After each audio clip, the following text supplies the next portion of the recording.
আসসালামু আলাইকুম ওয়া রাহমাতুল্লাহি ওয়া বারাকাতুহু। সম্মানিত দর্শক মণ্ডলী, আপনারা সকলে কেমন আছেন? আশা করি আল্লাহর অশেষ মেহেরবানিতে আপনারা সকলেই ভালো আছেন। বন্ধুরা, আজকে আপনাদেরকে দুবাইয়ের বর্তমান সমস্যা আর পরিস্থিতি আপনাদেরকে তুলে ধরবো। তাই অবশ্যই সম্পূর্ণ ভিডিও দেখবেন, আর পারলে একটা ভিডিওটাকে অবশ্যই শেয়ার করে দিবেন যেন ভিডিওটা আরো মানুষের কাছে পৌঁছায় আর সবাই যেন প্রতিবাদ করতে পারে যে আমাদের ভিসা কেন এখনো এত জটিলতা, আমরা এত সমস্যার সম্মুখীন হচ্ছি কেন।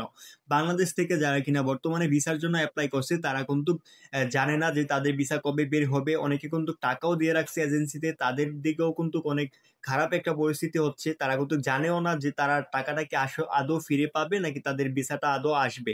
তো তারা কিন্তু অনেক সমস্যার ভিতরে আছে। আর যারা কিনা দুবাই ইনসাইটের ভিতরে আছে তারা অধিক মানুষই কিন্তু ক্যান্সেল হয়ে গেছে, যারা কিনা এখন বর্তমানে ভিসা লাগাতে পারছে না তারা সবাই কিন্তু অবৈধ হয়ে যাবে। আর অনেকের ভিসা কিন্তু রেনিউও হচ্ছে না। তো এত এত সমস্যার ভিতরে কিন্তু আরেকটা বড় সমস্যা, সেটা হচ্ছে বর্তমানে যারা কিনা কোম্পানির মাধ্যমে কাজ করতেছি, এই কোম্পানিগুলো কিন্তু দুবাই ভিসা যেহেতু বাংলাদেশিদের জন্য বন্ধ, আর এইটার কিন্তু ফায়দা উঠাচ্ছে। বাংলাদেশিদের কিন্তু ঠিক মতো স্যালারি দিচ্ছে না, আর স্যালারি না দেওয়ার কারণ হচ্ছে কারণ আমরা এখন বর্তমানে ক্যান্সেল হয়েও অন্য কোনো কোম্পানিতে ভিসা লাগাতে পারতেছি না। সো কোম্পানিগুলো কিন্তু এখন জেলখানার মতোই কিন্তু আমরা আছি বর্তমানে। আমাদের স্যালারি যদি কোম্পানি কম দেয় তাহলে কিন্তু আমরা কমই স্যালারি নিতে হচ্ছে, কারণ কি আমরা ক্যান্সেল করে অন্য কোনো কোম্পানিতে যেতে পারতেছি না।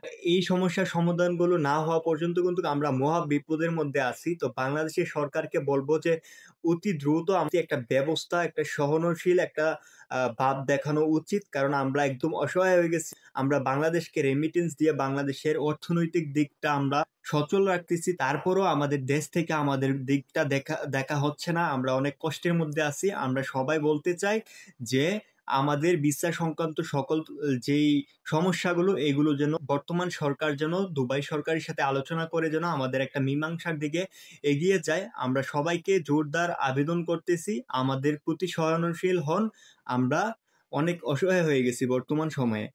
বাংলাদেশ থেকে যে ভাইয়ারা আমার ভিডিও দেখেন তাদেরকে বলবো অবশ্যই ভিডিওটাকে শেয়ার করে দিবেন যেন হাজার হাজার মানুষ দেখতে পারে ভিডিওটা। আর ভিডিওটা যেন আমার এই ভিডিওটা দেখে যেন আরো অনেক অনুপ্রাণিত হয়, যেন অনেকে এরকম প্রতিবাদ করতে পারে। তো সবাইকে বলবো যে আল্লাহ হাফেজ, সবাই সবার দিক থেকে প্রতিবাদ করুন। আজকের মতো বিদায় নিচ্ছি। আল্লাহ হাফেজ, সবাই ভালো থাকবে।